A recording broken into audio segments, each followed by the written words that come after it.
and I would make a mistake.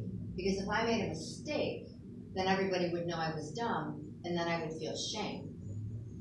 So my shyness, my first protector, was to pull back and shut down, because that protected me from being put in a position to experience shame or experience not being good enough or whatever.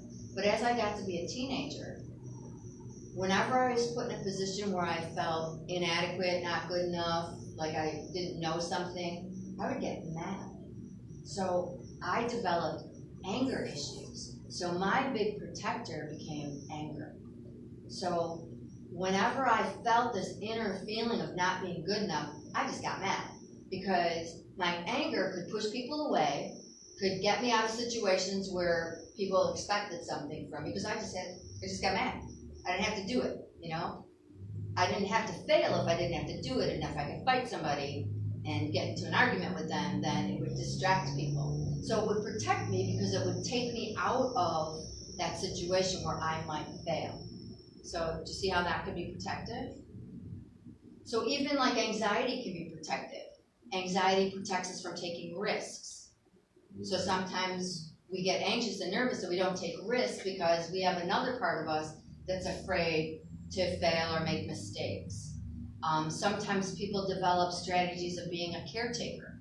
So they'll take care of everybody else around them, but they don't take care of themselves because they want to make sure that everybody likes them. Because if somebody doesn't like them, then they feel bad about themselves. So they protect themselves by taking care of everybody else so that everybody stays engaged with them. Some people will develop a strategy where they just shut down and not let anybody close to them, where they just kind of don't talk or just kind of wear this armor, and that protects them from people getting too close because they're protecting themselves possibly because if they get too close, they could get hurt. So we develop different kinds of strategies, all of them protective. So almost all of our emotions, or at least our intense emotions, at the root of it usually has to do with protecting ourselves on some level. And so it makes sense that we would do that, right? So if we've had experiences where people have hurt us, we're not going to put ourselves in the position to get hurt again. We're going to develop a strategy. So like if you've been in a relationship and somebody betrayed you, and you're in another relationship and somebody says something or seems similar to that person, you know, we're going to right away, we're going to have a reaction because we're afraid we're going to get hurt again. And so if we have things that aren't resolved, those protectors are even stronger because our vulnerability is still more fragile.